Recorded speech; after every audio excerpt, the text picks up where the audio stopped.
Kok mau-maunya mending kalian kerja, hidupin anak istri, kerja semampu kalian, gak usah aneh-aneh ini kan kok begitu. Jadi lucu gitu loh. Wah, ternyata di perintah orang sakit misalkan.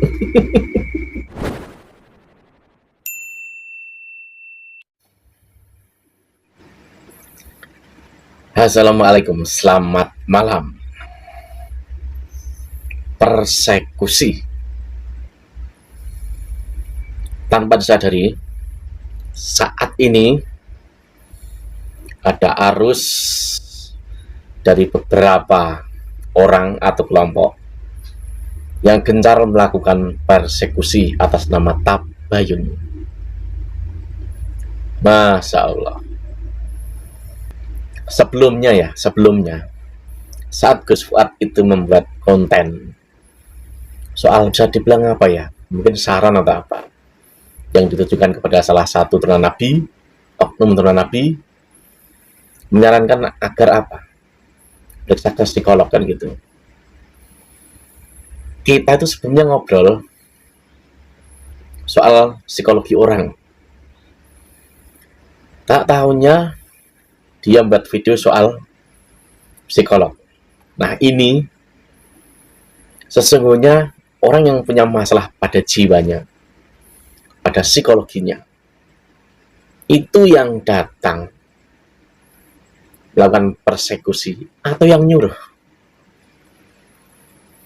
Kalau yang bermasalah itu tidak berani datang sendiri, kalau nyuruh orang yang disuruh ini kan apa ya, hanya orang suruhan, orang-orang yang bisa dibilang mudah diperalat. Kalau zaman dulu itu ada yang namanya julukan Jawa Londo. Jawa Londo itu orang pribumi, inlander, yang dia itu jadi anteknya Belanda.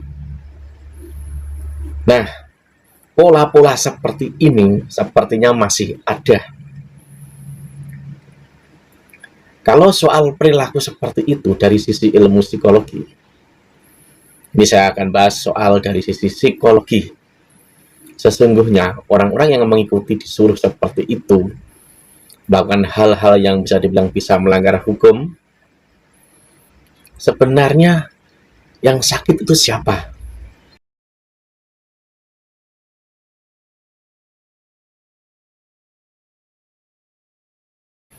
Ini dari sisi psikologi ya.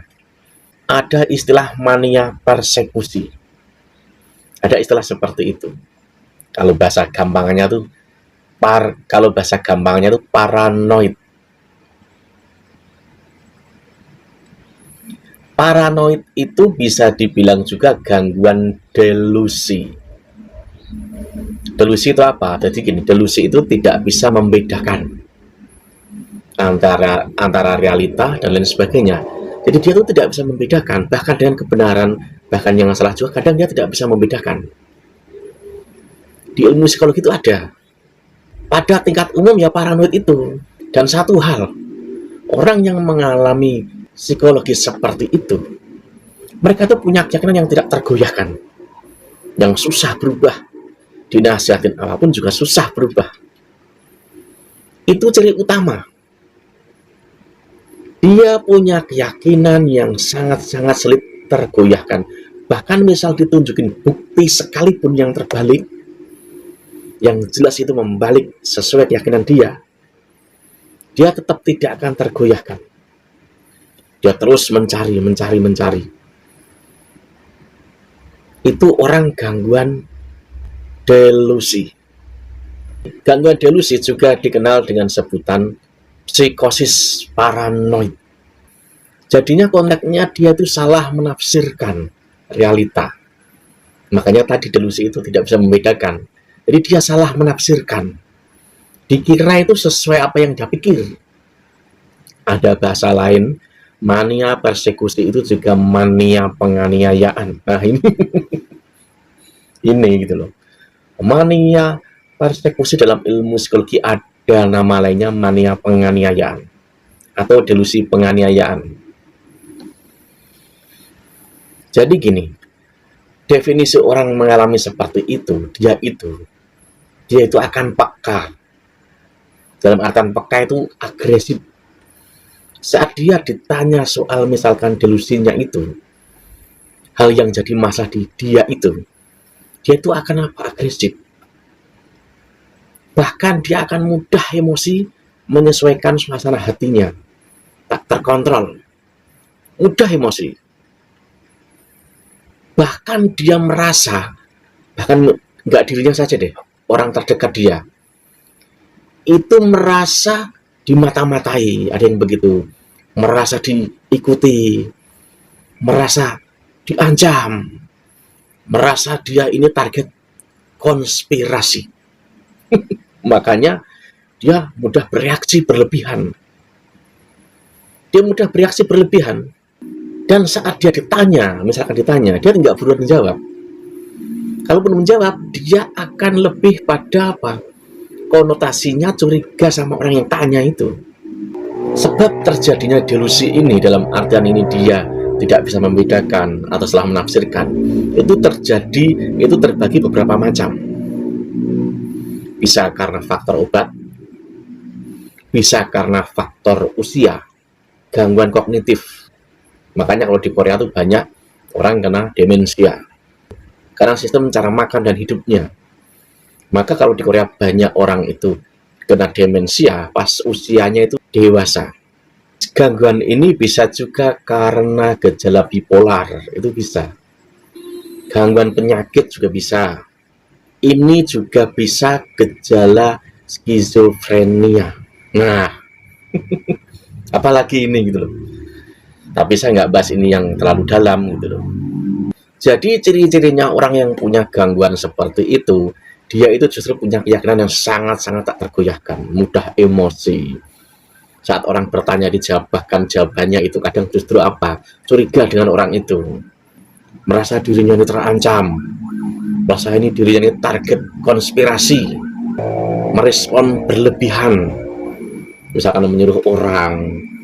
Makanya orang-orang seperti ini, misalkan dia merespon berlebihan, dia akan berusaha apa? Ya menyerang balik. Padahal orang yang di sana itu santai-santai saja.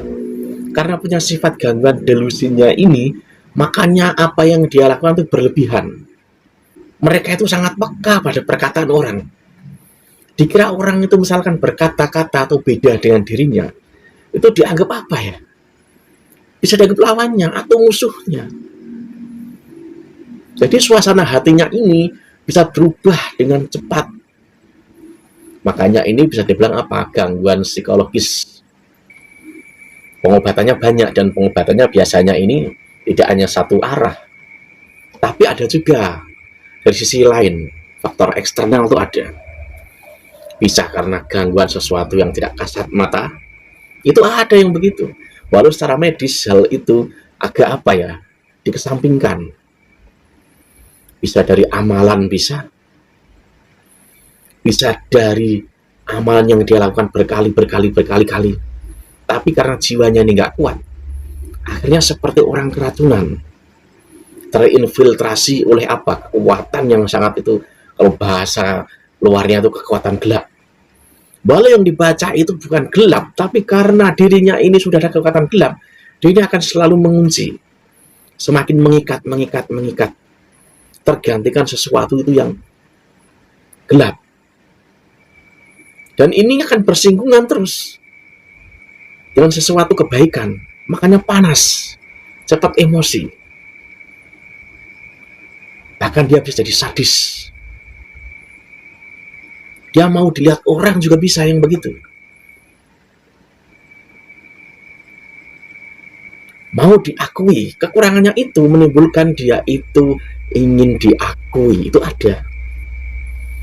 Ya, ini hanya sekilas soal psikologi. Ada yang seperti itu. Jadi kalau misalkan ada perilaku yang berlebihan, bahkan bisa dibilang karena dia merasa terancam, karena merasa dia bagian dari konspirasi, maka dia membalas. Maka misalkan ada si A, si B, si C melakukan hal-hal seperti itu, atau nyuruh orang bahkan, karena dia akan berpula pada apa? Kalau bisa tuh menganiaya, kalau bisa. Ya karena dirinya ini berlebihan, tidak bisa membedakan realita. Itu loh. Ini dari sisi psikologis. Plus sisi hal yang lain ada. Sisi spiritual itu ada. Tapi nggak banyak, tidak saya masukkan banyak, tidak. Jadi jangan-jangan orang yang datang lakukan itu, dia ini diperintah orang sakit gitu loh. Nggak sadar. Karena ilmu psikologi seperti itu, pembahasan seperti itu tuh ada. Repotnya tuh ya itu, dia nggak sadar kalau diperintah orang-orang yang punya masalah gangguan psikologis, gangguan delusi. Repot kan kalau ketemu orang begitu, dia nggak sadar, dia diperintah oleh orang-orang yang punya masalah seperti itu. Ya repotnya itu ya, yang bodoh itu yang diperintah itu. Dapat apa gitu loh, nggak dapat apa-apa kalian itu. Mereka tuh nggak nganggap kalian tuh apa-apa, itu enggak. Orang kok suka banget hanya diiming-imingi dengan kata surga, diiming-imingi dengan kata pecinta dan lain sebagainya. Kalau pecinta nggak begitu, pecinta itu menebar rahmat, pecinta itu menebar kebaikan. Jangan sampai kita ini yang waras diperintah orang sakit. Kok mau-maunya, mending kalian kerja, hidupin anak istri, kerja semampu kalian, gak usah aneh-aneh ini kok begitu. Jadi lucu gitu loh. Wah, ternyata diperintah orang sakit misalkan. Oke, sampai sini ini hanya apa ya, pembahasan soal psikologi.